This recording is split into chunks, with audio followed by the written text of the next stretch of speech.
Hi everybody, it's Conrad here from AlbertaGardener.com. I just wanted to show you what's going on in the greenhouse. It's been 3 weeks since we last checked in. Still doing the, still covering up the heat-loving ones, the heat-loving plants here. Because if we didn't, they'd die. And it got down to, it's been -8 Celsius around here for, we got a couple nights in the last 3 weeks that was that. So just, you know what, I can just take, this is just another lid for one of the things. Oh, and now you notice the cardboard's gone.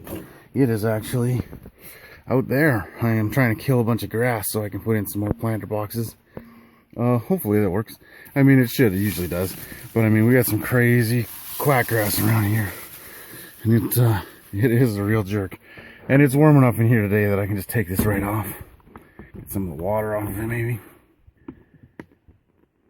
I left it a little bit to do the video. It's about an hour later than I usually do it, but it's not warm enough that it'll hurt anything. As you can see, everything's coming up good. We got, these are those albino strawberries still. The goji berries here are doing great. We got tons of mint. I gotta thin those out. Basil, the chives are doing awesome. The chives are the reason that big lid had to go on. Here are the Better Boy tomatoes in this row here. Right beside them are the Tiny Tims. And the jalapenos are doing great, except for, you can see this little guy here. It was a little too cold, and I didn't cover it good enough that night. I must have missed this area here with a blanket or something. And it must have been touching the side. And so it got a little too cold. Here's the Roma tomatoes. And one of the little lemon trees came up. But no lemon balm and no habaneros yet, so I don't think we'll get either one of those this year. I'll just plant some lemon balm outside. Seems how you just get it for the leaves. You don't really need to wait for it to grow all that much. And here, I just put that. I don't know why I keep putting that thing on. These actually, today, they still have the heat on from last night. But this is the last night. And that was only because of the kale. Everything else in here is going to be... I planted these... Oh, geez, I can't remember if it was 2 or 3 weeks ago. Was it right after the last video? Were they in the last video? I can't remember. I don't think they were in the last video. Anyway, so we got kale here, spinach here. These are lettuces. I'm not sure if I have old seeds or if I planted them too deep. I noticed everyone else is saying that they plant them 1/4 inch deep, but I plant mine 1/2 inch because that's what it said on the package. And yep, they haven't come up yet, so that could be the problem. And then here is red cabbage, green cabbage, and broccoli. And I'm going to thin those up today. And actually all those came up except for one broccoli. And here are those strawberries. The white, what do you call them there? The white alpine strawberries. They taste kind of like pineapple. Pretty awesome. And I planted a little bit here. Got some, let's see if we can find one. Yeah, there's a little turnip right there. And then these are radishes. And these are different radishes.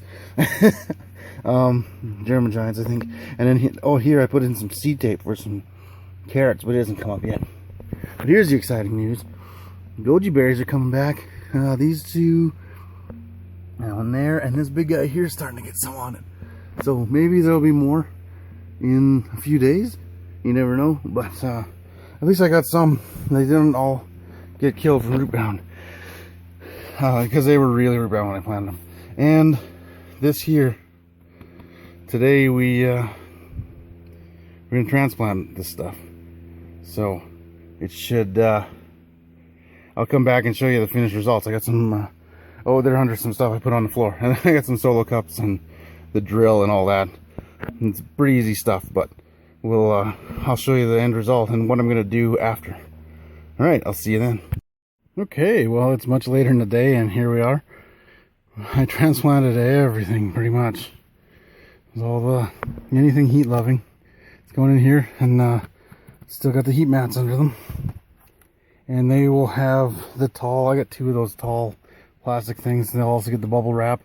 And I put them close together so I can put the blanket over both of them. And I had to move the radio because the cord wouldn't reach. I had to move the power supply there.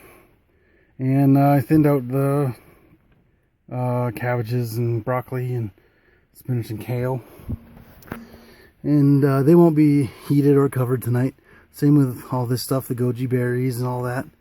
I might put 1 or 2 goji berries in the heated one because I got a little extra space in that one. I think I could put 1 more in, but just in case. That's what I did with the mint. I put 1 in just in case. The little strawberries are here now, and they won't be covered anymore. And looks like I should find a better spot for these. I just realized they're being shaded by the strawberries. Well, I can just move them back, I think. And yeah, that's where they'll go until eventually I put them outside under the cardboard over there. I just wanted to, I forgot in the last video, to thank Patrick Dolan from 1 Yard Revolution. His planting guide this year for his hoop house and everything really helped me out with these. The only reason they were on heat is because of the kale. And so they don't need heat anymore, and they should do just fine. And I had to guess on some stuff like the goji berries and the mint and stuff, but we'll see how that goes next time, next update. And yeah, and so far this has been working great. I have the we've got down to -8 a couple nights ago. Last night it was pretty much freezing, like just 0 or 32 if you're from the States. See, I knew that one. And yeah, and everything did fine with the heat mats before, so I'm going to continue to do that. And honestly, when I was planting these are the strongest seedlings I think I've ever had. I've only been gardening for 6 years, but man, like these look at these tiny Tims. The stem on this guy is just, they're doing great. So I hope they continue on, and I think that's it. I don't think I have anything else to say. Oh, the time, right. The heat mat now goes off at 9. And goes back on at 7, and probably in a couple days I'll change that to 8 because I don't need it on. A lot of times I don't need it on that late anymore. So that's it. I hope that helped you guys out, and yeah, continue gardening, and I'll talk to you in the next one.